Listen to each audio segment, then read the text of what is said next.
Madam नहीं ये सारे पीछे जी सुपरवाइजर भी है कोई सर सुपरवाइजर वो सुपरवाइजर हो वो दसो पोषण ट्रैकर कियां चलाते आंदा है सीखी होने का पोषण ट्रैकर आंदा सब की चलाना उनके कोल किन्ने B3 है ना सेंटर आपके ज्यूरिस्डिक्शन हीरानगर तहसील की उधर तो बेटर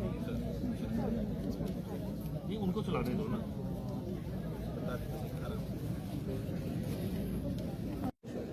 साल हो गया अच्छा हाँ वो कोविड पोस्ट कोविड थी उसमें हुआ था यस आपसे इंडियन स्कीम आजकल चला दी है फिर तेजस्विनी स्कीम है वीमेन एंटरप्रेन्योर्स हो गया था हमेशा बॉर्डर बेल्ट इश्यूज हो गया था हमेशा कोऑपरेशन रही है डिफिकल्ट विभाग करने वास्ते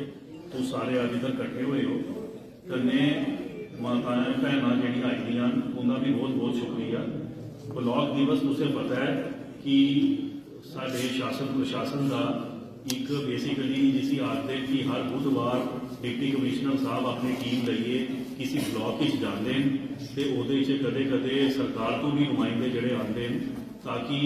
जोड़े गवर्नेंस रिलेटिड इशूज ने लोगों के वो भी रिजोल्व हो कन्ने कन्ने जियां तुसीं अज दिखिया डिफरेंट महकमियां के स्टॉल लगे देन ते महकमियां के डिफरेंट जी स्कीम्स चला दियां उनकी जानकारी भी मिलती है तो कन्ने जी saturation schemes Ayushman Bharat scheme जियां कार्ड बना देन किसी जगह उपर रजिस्ट्रेशन हो आती है उसका फायदा भी मिलता है मैं खास तौर पर DC साहब का शुक्रिया अदा करगा कि इन्होंने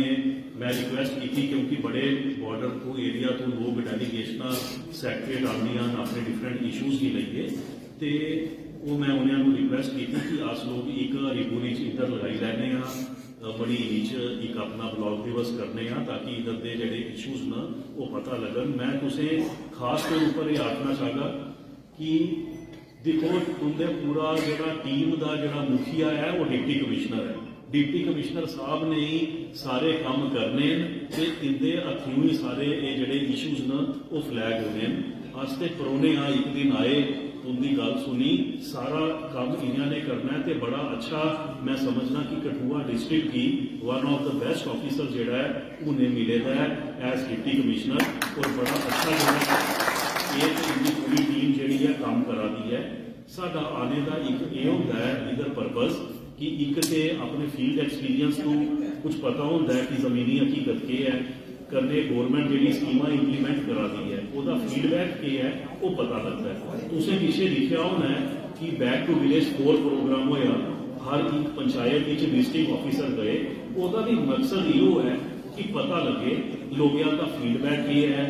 स्कीम्स का लाभ जोड़ा पूरा मिला है किस टाइप की प्रॉब्लम आ रही है डिमांड अज की डेट किस टाइप की है लोगों की तो बड़ा अच्छा सानू फीडबैक मिले बड़ा सक्सैसफुल साडा बैक टू विलेज 4 जो प्रोग्राम है वो रहा जी डेवलपमेंट है वो कंटीन्यूअस प्रोसैस है डेवलपमेंट कदे भी ऐसा कोई टाइम किसी जगह ऊपर भी नहीं आता कि तुस आखो कि 100% सारी चीज़ कंप्लीट हुई कंटीन्यूअस प्रोसैस है डिमांड्स जड़ियां बदियां रहिंदियां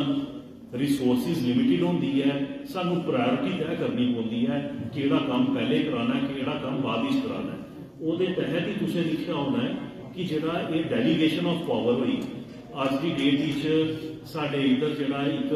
पंचायत है उसी 25-26 लाख रुपया मिला है जिहदे चो आपू अपना प्लान बनाई सकती है एरिया डेवलपमेंट ग्रांट अपने काम रखाई सकती है तो काम करी सकती है जिहड़ा BDC या ब्लॉक डेवलपमेंट काउंसिल की भी 25 लाख रुपया मिला है वो भी अपने कन्वर्जेंस मोड पर एडिशनल काम कराई सकते हैं तो जी DDC काउंसिल है DDC काउंसिल की भी 10 करोड़ रुपया मिलता है ताकि वो भी जिधर गैप फंडिंग करनी है वो अपनी अपनी गैप फंडिंग करे तो जोड़ा साडा डिस्ट्रिक्ट प्लान सी जोड़ा एक टाइम पर डिस्ट्रिक्ट प्लान 4,000-5,000 करोड़ पूरे यूटी का होंदा सी हुण 22,000 करोड़ का साडा डिस्ट्रिक्ट प्लान है उसका मतलब यही है कि प्लैनिंग जी है वो थल्लियों होए उपरों आ स्कीमां बनाइए थल्ले नहीं भेजे लोग अपनी स्कीमां अपने वर्क्स आइडेंटिफाई करिए अपना काम करन और ट्रांसपेरेंसी करने काम करन वो नहीं है कोई भाई भतीजावाद की काम इसी दई ओढ़िया उसी दई ओढ़िया हूँ तुसें पता है 5,000 रुपये का 10,000 रुपये का भी काम होना है तो वही बकायदा टेंडरिंग होनी है ਉਹਦੇ ਕੰਨੇ ਕੰਪੀਟੀਟਿਵਨੈਸ भी आती है, टाइम बाउंड तरीके कन्ने कंट्रैक्टर भी जिहड़ा अंडर एग्रीमेंट काम करता है और क्वालिटी काम जिहड़ा करता है। मैं शुक्रिया अदा करना चाहना इधर के जिहड़े अत्री साहब साडे BDC मैंबर न ते साडे BDC चेयरमैन साहब जिहड़े आए हुए बड़े एक्टिव न दोनों। मैं समझना कि one of the most active PRI members न जिहड़े क्षेत्र के कमियां वास्ते लोगों की डिमांड्स न हमेशा फाइल लईए कोई ना कोई लईए चले दे होंदे न डिफरेंट दफ्तरियां कि भाई ये साडे क्षेत्र की जरूरत है। यही रिक्वायरमेंट है कि बेसिकली तुंदे जिहड़े नुमाइंदे न वो एक्टिव होन, उन्होंने पता हो और कन्ने कन्ने अपने वो काम की अच्छे तरीके कन्ने बेहतर तरीके कन्ने फॉलो करी सकन। हरिपुर पंचायत के जिहड़े नौजवान साडे सरपंच साहब न उनका भी शुक्रिया अदा। बड़ा अच्छा मैं देखिया इधर एंटरप्रेन्योरशिप यूथ की डेवलप हुआ दी है। उसे भी पता है गवर्नमेंट आज क्या चाहती है, गवर्नमेंट चाहती है कि युवा जॉब क्रिएटर बने। ये नहीं हो कि तुस गवर्नमेंट नौकरी हर किसी की नहीं मिल सकती, तो जॉब की जनरेट करना एंटरप्रेन्योरशिप का बेसिक वो काम है। तो यहाँ अस जेडे एक स्ट्रॉबेरी फार्म गए 5-6 मुंडे उन्होंने अगे रखे दे इंप्लॉय किए दे। तो अज की डेट जेडे भी ये लोन स्कीम्स न सैल्फ इंप्लॉयमेंट स्कीम्स न वो मतलब यही है we have to become job creator. Job देने वाला बनना है, जॉब मंगन वाला नहीं बनना। वो तुमने देखा होना ये है कि पिछले 4-5 साल से आप भी काफी बार वहां विजिट करके आए हैं। उस दरिया के किनारे जो जमीन बर्बाद हो रही है, लगभग 11-1200 कनाल के जमीन जो है वो हर साल तबाह हो जाती है। उसका प्रोजेक्ट जो है वो फ्लड कंट्रोल डिपार्टमेंट ने लगभग 400 करोड़ 11 लाख का एक प्रोजेक्ट रिपोर्ट बना के सबमिट कर दी है। अगर फिलहाल उसके लिए कोई पैसा हमें सेक्शन करके दे दें ताकि हम आने वाले समय में थोड़ा बहुत लोगों को बचा सकें। दूसरा सर ये था कि जब आप डिप्कॉम थे तो आप आए थे, आपके समक्ष मैंने एक समस्या रखी थी, छोटी सी थी आपके लिए। एक 11 kV की वायर जो लगी हुई है वो काफी पुरानी लगी हुई है, 1985 मेरे जन्म से भी पहले की लगी हुई है। तो मैंने कहा था कि अगर उसकी शिफ्टिंग हो जाए तो बरसात के दिनों में और गर्मियों के दिनों में काफी सारे लोगों को बिजली की समस्या से निजात मिल सकती है। तो उसके लिए अगर आप कुछ थोड़ा रखें उसको प्लान में, तो मुझे लगता है कि बिजली डिपार्टमेंट के लिए भी अच्छा रहेगा और हम सब के लिए अच्छा रहेगा। एक सर बड़ी सारी इस वक्त जो प्रॉब्लम आ रही है बिजली के बिलों की, सरकार जब बिजली के बिल के लिए कोई पॉलिसी जो सरकार ने ड्राफ्ट की है वो सिर्फ शहरी लोगों को देख के ड्राफ्ट की है। सर गांव में कुछ ऐसे लोग भी हैं जिनके पास एक कमरा है और एक बल्ब उनके अंदर लगा हुआ है, उसका बिल भी 700 रुपया आता है और जिसका बड़ा मकान है उसका बिल भी 700 रुपया आता है। तो आपसे गुजारिश है कि जो गरीब तबके के लोग हैं इस बॉर्डर एरिया में मैक्सिमम लोग जो है वो एग्रीकल्चरल इनकम पे डिपेंड है। महीने आपके बच्चे जो है स्कूल के वो बिल्डिंग के अंदर बैठा सकता हूँ मैं, मार्च में आपको ये बिल्डिंग तैयार करके दे दूंगा। तो आपसे गुजारिश है कि अगर उसका थोड़ा बहुत पैसा रिलीज हो जाए तो मार्च महीने जो मेरे बच्चे हैं स्कूल के वो कम से कम उस बिल्डिंग के अंदर बैठने के काबिल हो जाए। बड़ा ही छोटे लेवल का इशू है। मैं बड़े सारे स्कूलों में जाता हूँ, मेरी पंचायत में कोई 5-6 स्कूल है लगभग, और मुझे लगता है ब्लॉक में बड़े सारे स्कूल हैं और स्कूल के अंदर मिड डे मील में जो लेडीज काम करती हैं, जो खाना बनाती हैं, उनको लगभग सरकार 1000 रुपया महीने का देती है और वो 8 बजे स्कूल में पहुंचती है और 4 बजे वो टीचर स्टाफ की छुट्टी के साथ वो खाना बना के बच्चों को खिला के फिर जाती है, बेचारी बर्तन साफ करते हैं।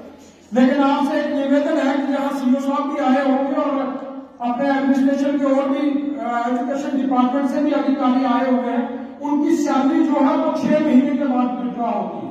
तो आपसे एक निवेदन है कि 1000 में अगर कोई औरत पूरा दिन वहां काम करती है उसको कम से कम टाइमली जो है 1000 रुपया उसकी जो सैलरी आप देते हैं वो कुछ मुद्दे जो रह गए हैं उनमें से जो मेन मुद्दा मैं सबसे पहले बताना चाहता हूँ कि OSK टू बॉर्डर की रोड पे जो सर अभी आपको रोड दिखा के आया वहां पे सर काफी एक्सीडेंट होते हैं, काफी ज्यादा दिक्कत है। ऑलरेडी इसके ऊपर बात हुई है, मैं इसके ऊपर बात नहीं करूंगा, प्लीज इसके ऊपर जरूर ध्यान रखें। केंद्रीय विद्यालय का जो मुद्दा है हमारे अत्री सामने पहले ही बोल दिया है, पर सर मैं उसको बताना चाहता हूँ कि हमारे पास ऑलरेडी हीरानगर में केंद्रीय विद्यालय है, वहां पे सिर्फ एक ही बैच चल रहा है। इवन कि मेरे